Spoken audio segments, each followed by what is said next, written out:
Eye on South Asia is brought to you by Wells Fargo. Wells Fargo, together we'll go far.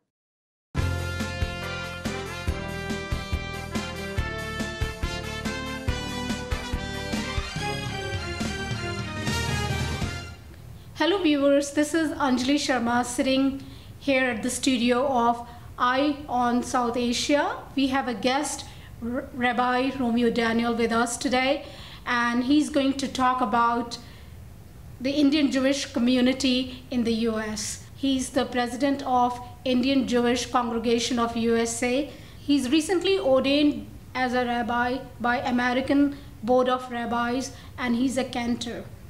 Rabbi Romeo Daniel, can you please tell us about your family when you was living in India and your journey from India to the US? We are originally from Bombay. Today it is called Mumbai. I left India in 1962 when I came over to the United States to do my master's in chemistry, but went back to India in 1964. And after that we moved to a place called Ahmedabad, which is a fairly large city, as you know. We were there for almost 25 years.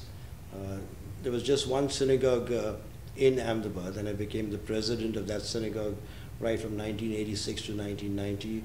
I was also conducting the services, religious services in that synagogue for a few years. In 1990, we left India. We went to Mauritius for 3 years, to Madagascar for 1 more year, and then in 1994, we came down to New York, where we started our own business. We've been there ever since.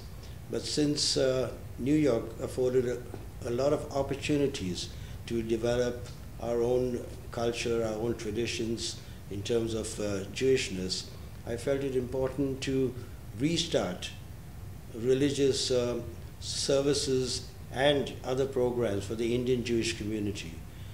We have an Indian Jewish community here in the United States of about 350 individuals.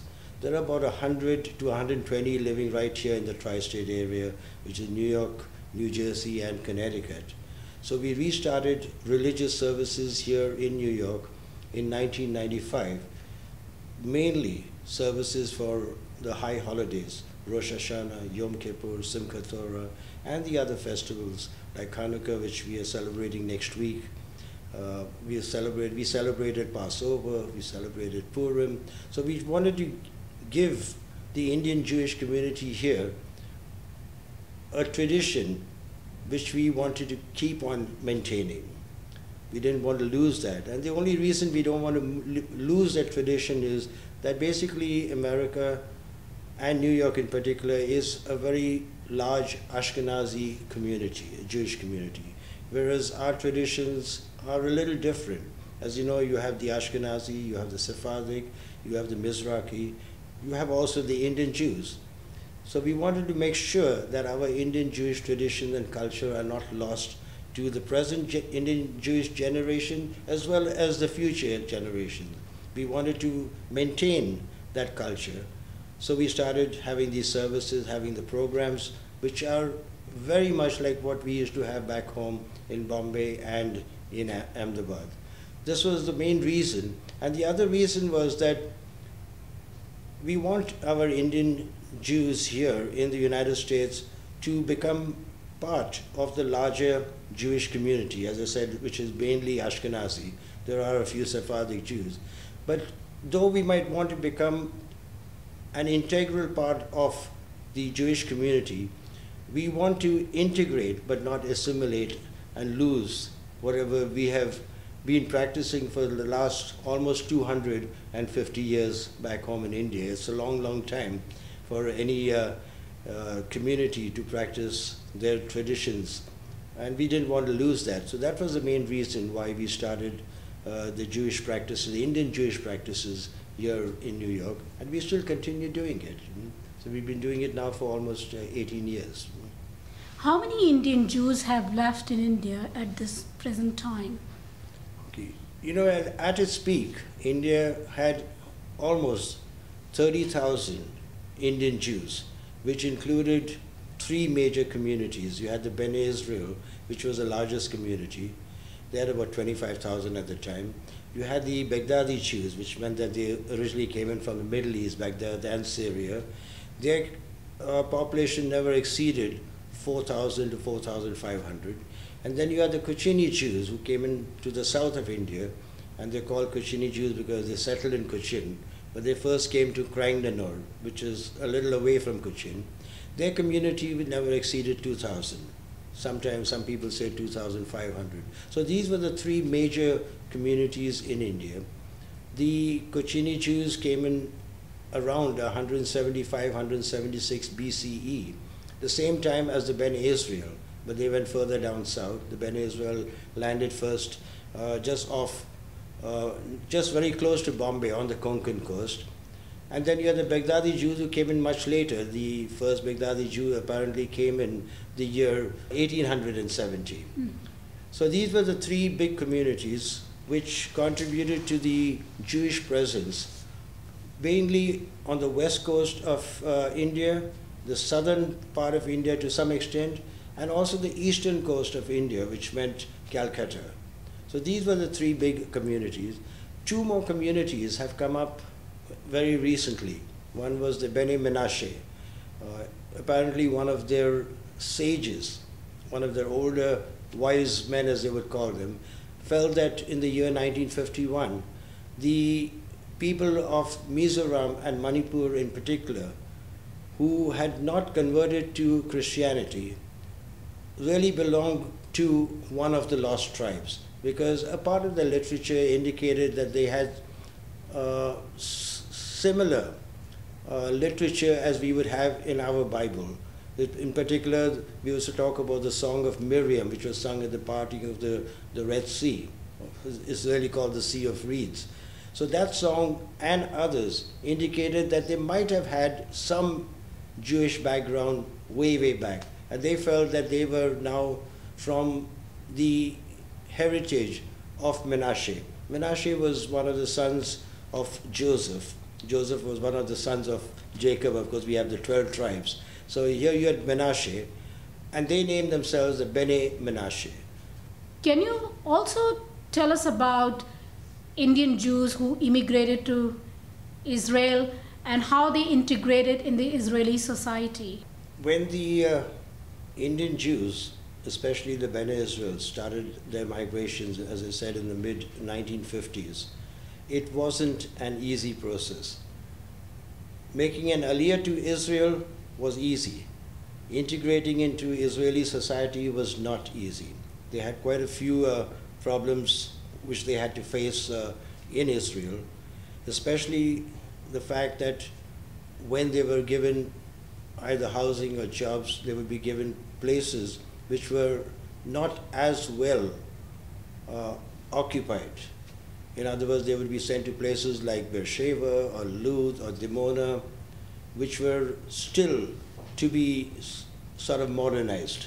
After all, Israel itself was recovering from the wars which it had in 1947 and 48, and they had another war in 1956, which was making things difficult for many people, but more so for the immigrants who came in from India. They had to really fight their way through, because there was a certain amount of discrimination based on the fact that they were not from Europe. They were not from East Europe, because most of the people who had come to Israel initially were from East Europe. Migrations took place later on from the Middle East, because people had to leave from countries like Iraq and Iran and Syria. They started migrating to Israel. And at the same time, the Indian Jews were making their aliyah to Israel. They found it a little difficult. At one time, there was even a small question, oh, they need conversion. This was turned down by the Knesset because it was pretty ridiculous at the time to even suggest that.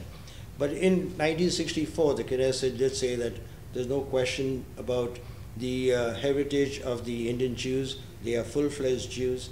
And since then, life has become much easier for the Indian Jews in Israel. But the Indian Jews themselves had some sort of slight hesitation to bring out their Indianness. They had that slight complex that we may not be on par with the other Jews. We are a little less than them. No reason really for that, because our practices were probably at times more Jewish than the Jews themselves who were already settled there. But it does happen, it did happen when they went there, that they had a difficult time. Today, things are totally different.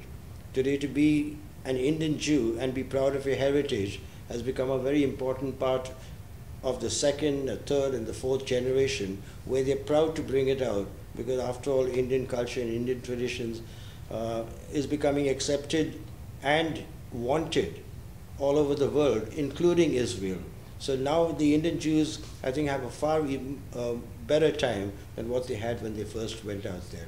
Are there many marriages outside the Jewish faith in India and also in the US in Indian Jewish community? Do you see often? If we are talking about the past, it was uncommon. It was virtually unknown. Times, of course, have changed. That's one of the reasons why many of the Jews from India really have left the country, because as the community and the population started becoming smaller and smaller, having a marriage within the community was obviously becoming more difficult, where the community was settled around a synagogue. Today, places like Mumbai, Bombay, I still call it Bombay, has become much, much larger, with the result that a smaller community is now dispersed over a larger area. So the social interaction within the community is less. The social interaction with other communities is much more, with the result that interfaith marriages have increased in India. Fortunately, in Israel, it doesn't happen because most of the people there are Jewish, and that's one of the reasons why people have moved to Israel. But the Jews who have moved, say, to England, or they moved to Australia or to the United States, there, though the Jewish populations are pretty large, you do find mixed marriages taking place to a much larger extent than what would have been anticipated. You would think that in a place like New York, for example, where the Jewish community is very large, you would think that many of the Indian Jews would get married to other Jews. It doesn't necessarily happen that way, and you find a large number of mixed marriages taking place.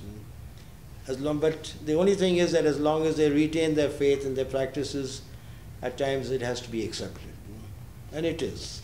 Can you please talk about US, India, and Israel relations in present day? Okay, I'm going to first just talk about the relations between India and Israel. As you know, since 1992, the relations between India and Israel have changed for the better.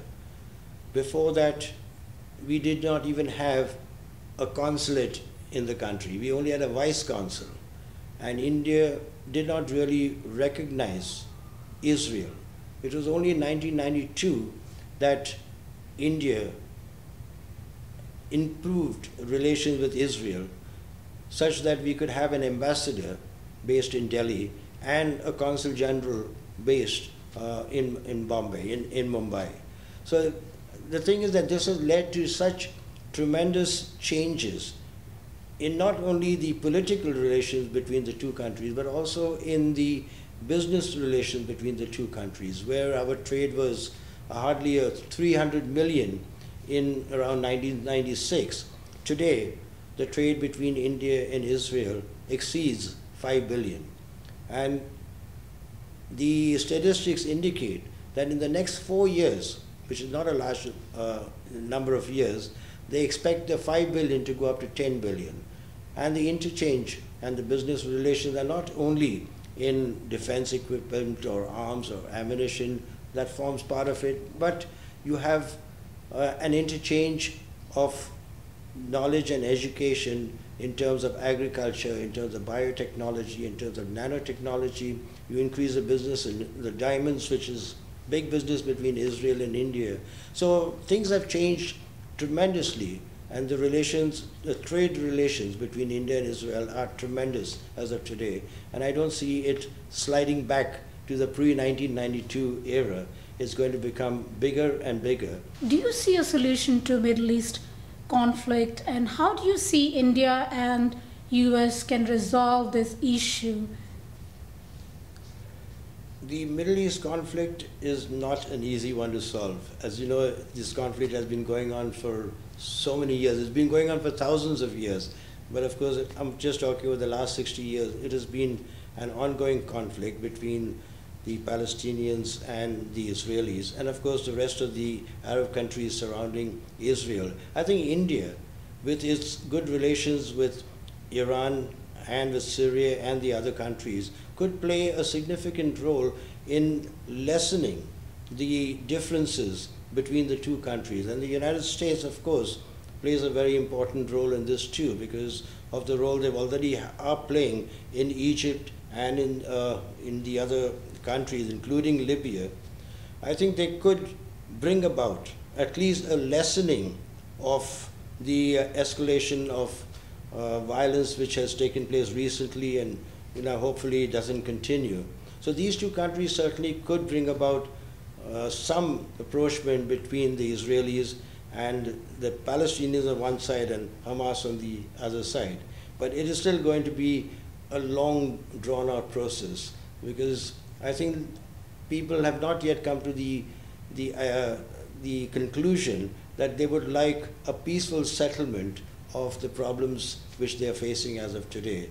So as long as they are not ready to reach a compromise, this is going to be a long process.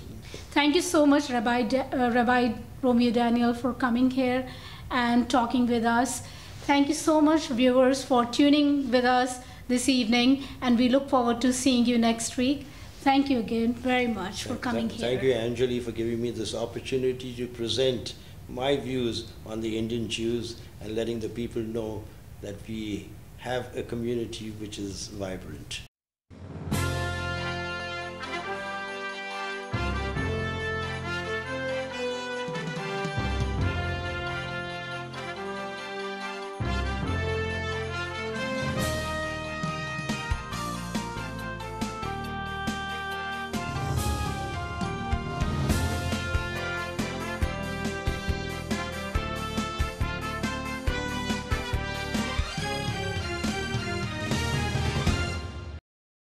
Eye on South Asia is brought to you by Wells Fargo. Wells Fargo, together we'll go far.